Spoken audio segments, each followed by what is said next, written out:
my damage on the enhance. Okay. Nice damage. Hey, this is Tiqqle, and in this video we're going over Elemental Shaman Burst, how to do the maximum damage possible for those 3v3 arenas or those 2v2 arenas to get the most bang for the buck, and like you just saw, can do devastating burst damage. Not the most, not quite combust, but it can get pretty darn close, especially when you couple it up with utility from some of your teammates. So let's go ahead and jump into it. Before we do, I want to thank the sponsor of this video, Skillshare. Skillshare is an online community with thousands of courses for you to explore and get curious about. These range from topics from filmmaking to UI UX design to business analytics to marketing, branding, all those things. And so I've been checking out specific ones having to do with creative writing as a kind of side project that I've been working on, branding and marketing for YouTube and Twitch, but as well as the actual video editing itself. I've been diving into a class by Benjamin Ortega. He's been showing me a few different ways I can do things like mess with B-roll, new zooming, slowing down, speeding up, and it's just an example of the different options that are available. And with each course, they have a lot of information about each class, reviews, discussions, topics,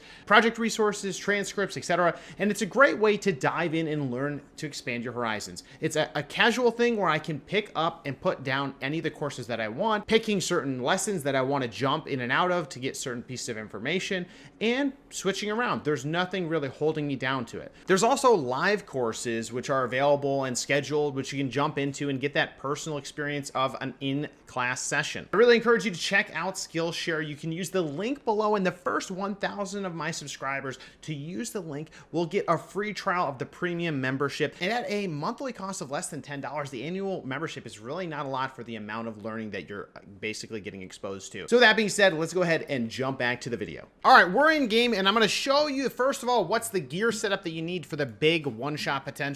Number one, you need to use Echoing Shock. This will be critical. Echo of the Elements, Double Lava Burst will be good, but, you know, it's going to help you for the burst.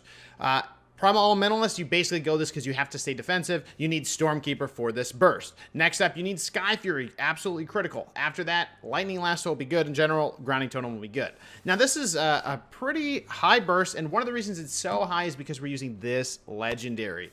This is Elemental Equilibrium. Now, I know there's a lot of people that are hyped up on some of the other legendaries, and there is a place for those. But this is how you maximize your absolute burst window, period. Other ones are good for different situations. If you want me to make other videos about that, put it down in the comments below. But this is how you maximize your burst as an LE Shaman. It's this legendary. You might read this and say, dealing Fire, Frost, Nature damage, that's a lot, Tiqqle, to do. Well, guess what? If I press Echoing Shock, it will instantly proc this legendary. That'll give me that plus 15% damage for 10 seconds. That's long enough to get my burst out, but it isn't that much time. So you need to make sure you're ready for it. That's what we're going to go over first. Primal Elementals will also help you because of Meteor. I could use a trinket like an on-use one. I just don't have a good one on my Necrolord Ellie. You do need to be Necrolord for this for the absolute top tier damage possible. If I had an on-use trinket like this, I would use it during this burst. I don't. I do have my Orc Racial, and I do have a macro that I can put down below if you want it. I'll just put it in the description, which is basically, you know, using my Racial, if you have a Racial, as well as an on-use trinket to get that increased int or potentially verse. Now, my verse is 29%, la-di-da, but that's basically the situation. That's what you need to have locked and loaded. The more verse you have, the more damage this will do, specifically in PvP because of the 2 set from the trinkets. But enough talking about that. You've seen my setup. I'll go ahead and just quickly show you because I'll get asked. I'm using Tumbling Waves, critical for just overall damage output and refreshing that primordial wave on Necrolord.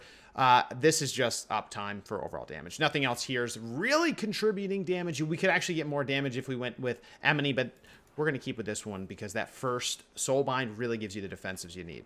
So let's go ahead and show you the burst. And then I'll show you in Arena when I use it with playing Boomy Ellie, playing Destra Ellie, what it looks like. And really, it comes down to a few things. Number one, when we crit as Ellie Shaman, we just do a ton of damage, right? It's because we have a passive, if you don't know this, Elemental Fury, making our crits do 250% instead of the normal crit damage of 200. This, coupled with Sky Fury increasing crit damage by 20% is huge burst potential. And not to mention, Lava Burst always crits. So ideally, that's going to be a huge portion of our damage. So Let's go ahead and go through the buttons that I'm going to be pressing, and you'll be able to see it through here. This will show you all the abilities I'm pressing, as well as on the top left, that's where you'll see, you know, my abilities, right? You can see it there and there. This will help you understand the buttons that I'm pressing, and if you need to slow it down, go for it. So this will be the ideal situation. Most times you probably won't be able to get the ideal burst off, but this is what you want to be doing, and this is how you can line it up with other things. Now, frankly, you don't want to use this into any form of defensive cooldown. You always want to use this either after they're doing defensive cooldowns or if they're in a stun. But the burst is going to be this. There is a lot of globals involved, okay? So I don't want to lose you. I'll put it up on the screen as well. Number one, the only casted thing you're going to do, ideally, will be Stormkeeper. You might have to hardcast a Lava Burst, but really you hope you get a proc because you don't want to hardcast crap. As soon as they see that you Stormkeeper, Sky Fury, Echoing Shock, they're going to know the pain's coming. They're going to interrupt whatever you do next, so it can really shut you down. So ideally, you want to be careful of that. So how do you avoid that? A way to avoid it really is to have as many Flame Shocks up as possible, because if you get that instant cast Lava Burst, that's the trigger for the big dam. So this is how it's going to go. Okay, you're going to do one of your cast first, which is Stormkeeper, right? That's the only thing, again, you technically will be casting, hopefully. I didn't even get a single Lava Burst proc. That is so depressing from that Flame Shock. But anyway, I digress. Let's go ahead and get it going. So what I'll do, okay, I will use Fire Alley is actually part of this. In the most optimal state, but I'll try to include him as well, right? But basically what I want to do is have a Flame Shot going. I want to get off my Stormkeeper. Then I need to use a certain order of these abilities is incredibly important. The last button you do before you Lava Burst needs to be Echoing Shock. If you Echoing Shock before you cast Primordial Wave, you're going to get 2 Flame Shocks applied, which is dog poo-poo. If you use Echoing Shock with Stormkeeper, that's also going to be poo-poo. It will consume both charges of Stormkeeper, and it won't echo your Lava Burst. Your Lava Burst is your highest damaging ability, well, as long as Stormkeeper doesn't crit, but that is what it is. Now let's go ahead and see what it looks like. I'm just going to do it full speed. You can slow it down if necessary. So what I want to do is Flame Shocks up. I'll use Stormkeeper. I'll use Fire Ellie. I'm going to go ahead and use Sky Fury. I'm going to use Primordial, Echo. I'm going to Lava Burst, and here comes the damage. I'm going to use Meteor of my Primal and Lightning Bolt. And then I use both my, then depending on what happens, I can actually get another Lava Burst and the other Lightning Bolt and an Earth Shock off. So ideally, I kind of did something I sometimes say not to do, but this is my rotation, right? I actually, that was pretty clean, right? So I Flame Shocked, and then I Stormkeeper, Fire Ellie, Stormkeeper, or Sky Fury. So I use these after I got the cast off, because if you get interrupted on Stormkeeper, just wait. Just wait for the lockout to go away, and you can do it again, right? You want that Stormkeeper has to be cast, okay? You get that Stormkeeper off, Fire Ellie, Sky Fury, you Primordial, you Echo, and then the show's on. That's when you use your unused trinkets. You get that Lava Burst off. That Lava Burst, it looks like 1, but there's another one that comes from Echoing Shock. And then there's another one that comes from Primordial. So that 1 Lava Burst turns into 3. Each of those 3 has a chance to overload, which means that you get an additional shadow casted, basically, Lava Burst. Like you can see here, I actually got no mastery procs, which is really sad. But what do I mean by that? I mean, if I Lava Burst, that's actually kind of sad that just went away. But oh, whatever. But anyway, if I Lava Burst, if I cast any casted ability, it has a chance to mirror itself, right? And my mastery is pretty low at 15%. Oh, there it goes. It hit twice, right? So if those Lava Bursts overloaded, I would have got 3 out, and then those 3 could have had 3 overloads. So that's a ton of Lava Bursts that are just spewing out onto the target. So what I did next, unfortunately, I don't think it's going to show me it. It doesn't, so we'll do it again. What I did next is after I get that first Lava Burst off, that will give me Master the Elements, which is a plus 20% increased damage to my next Nature Physical Frost.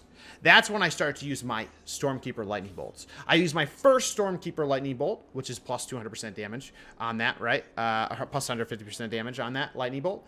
And then after that, if I get a Lava Burst proc, I should Lava Burst again. If I don't, I just spam those 2 Lightning Bolts back to back. That'll be the shortest, smallest, steepest burst window possible. Okay, so you don't need to optimize. A lot of people say, well, Tiqqle, you should lava burst and then use one of your lightning bolts from Stormkeeper, then lava burst again, then use then use your second lightning bolt. But frankly, that takes too much time. Maybe, right? If you need to kill the target, you might as well just dump both those lightning bolts off. If you can optimize, if you're not going to get the kill, you know it. Okay, optimize. Throw in the lava burst. You always want to filter your abilities through Master of the Elements here. But frankly, if you can get the burst faster, it's faster usually wins. So that's why I usually say that. But do not you do not feel afraid from using an instant cast lava burst like I had there. So I got a lava burst, lightning bolt, lava burst, and I could do another lightning bolt. And then by then you have Earth Shock, so you can Earth Shock, then your general rotation goes out. So that was actually a pretty good example. I didn't get any overloads though, but what you can see here is that I crit. My lightning bolt crit with Sky Fury down. That did 20k damage. I'm not fooling around. That thing slaps. Meteor, not as much, 3k. I wish it was a Fire Mage Meteor, but you know, it is what it is. But so that's that. So let's do it one more time, and then I'm gonna show you some arena clips, and then but that's the burst. So, you know, let me know what you think down below in the comments too. Like if there's any variations you like to do. You'll notice I didn't talk about lasso. I'm gonna do different videos about surviving Rogue Mage. I'm gonna do different videos about very, very important ways that you can like raise your skill cap by having a few macros that will make a really big difference for your team against certain compositions as well. So let's go ahead and jump into it. But yeah, feel free to put down in the comments, and while you're scrolling down, you can hit that sub button, that like button if you do like this content, and then let me know what else you want to see. Now, we're going to do it again, okay? We're going to do our cast. Actually, I'm going to just Flame Shock first. We'll use our cast. Okay, Fire Alley, Stormkeeper, Primordial, Echo, Lava Burst, and that was a Meteor, Lava, Lightning Bolt, and I'll do another one because I know I'm going to kill the target. And now you can Earth Shock. That was actually perfect. That was perfect. This is the exact order that you want to do. And if we look at the damage, damage was crazy. 8k Lightning Bolts are good. The Lava Burst hit for a 9k. That's crazy. But we saw the overloads happen. So I actually hit 2 overloads. So I got 3 Lava Burst. I got 4 hit. I cast it only twice, but I got 4 total. That's not shabby. That 1 multiplied into 3, and then the second one I cast was just 1. Now, let's go ahead and look at the order of the abilities one more time. I used Flame Shot, Stormkeeper, Fire Ellie, Sky Fury. Primordial Wave, I'm setting up. I can Echoing Shock, and then I Lava Burst. And then I pop my trinkets. I use my Stormkeeper Lightning Bolt. I can Lava Burst again, Lightning Bolt, and Earth Shock. Now, again, this is the extra Lava Burst. If you think you can kill him, you should just skip this Lava Burst potentially and go to the other one, because it could do the damage you need, especially because Lightning Bolt can crit, like you saw, very hard, but it's a little suboptimal. This is actually a perfect. I'm gonna screenshot this and I'll put it on Discord, because this is the exact order that you should be following when you're doing the burst. The only thing you don't see in here is I actually use the macro for Meteor to hit at the same time as that first Lava Burst. That's max damage. So that's that. Let's go ahead and jump into a few clips of Ellie booming, and you'll see me use this in practice. All right, in this clip, you're gonna see Oradine, who's an Shaman, me on Ellie, and a Boomkin. We're gonna be going against Shadowplay, which is a very scary composition. They go after healers a lot. Basically, what you're gonna see is we're gonna basically be focusing on the Shadow Priest. We got his Fade, which means he only has Dispersion, but then we make a quick swap over to the Warlock. Warlock comes out of position. So you can see I basically early cast a Fire Elemental, and I'm getting going. You can see the abilities in the bottom right and the top left. I'm putting Flame Shock on him. I got my Ellie out, right? I'm gonna go ahead and Stormkeeper. This is when I know the big damage is coming. I use Meteor. I use Echoing Shock, Lava Burst, Lightning Bolt, and that's what I was saying earlier. You want to be double Lightning Bolt if you think you're going to get that kill with it. If you don't, and you don't want to be hard casting another Lava Burst. That was the best that I could do, and we pumped him, and we got the job done. So that's what you should be practicing on. Either do it on a dummy, or just do it in general. I'm going to do more videos of Ellie in 3s and 2s coming up. Let me know what you want to see down in the description below. And again, guys, appreciate all the love and support on Patreon and on Twitch. You guys are the best. We'll see you every day, 9 p.m. Eastern Standard Time. And with that being said, take care, everybody. We'll see you in the next one. Thank you to Skillshare for sponsoring this video. Take care, everybody.